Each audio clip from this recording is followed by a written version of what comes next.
New York এবং New জার্সিতে dengue আক্রান্ত রোগীর সংখ্যা ক্রমশ বেড়েই চলেছে। Centre for disease control and প্রিভেনশনের তথ্য অনুসারে চলতি বছর এখন পর্যন্ত নিউ ইয়র্ক এবং নিউ জার্সিতে প্রায় 200 জন ডেঙ্গুতে আক্রান্ত হয়েছেন, যার মধ্যে নিউ ইয়র্কে 143টি এবং নিউ জার্সিতে 41টি কেস লিপিবদ্ধ হয়েছে। জানা গেছে চলতি বছরে যুক্তরাষ্ট্রে প্রায় 2500-র বেশি লোক ডেঙ্গুতে আক্রান্ত হয়েছেন, যা গত বছরের তুলনায় প্রায় 5 গুণ বেশি।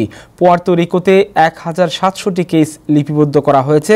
গত মাসে একটি জনস্বাস্থ্য সতর্কতা জারি করে সিডিসি জানিয়েছিল জলবায়ু পরিবর্তনের কারণে ডেঙ্গু মশার বিস্তার ঘটেছে। দেশবাসীকে মশার বিস্তার রয়েছে এমন এলাকা এবং মশার কামড় এড়িয়ে চলার সতর্কতা জারি করেছে সিডিসি।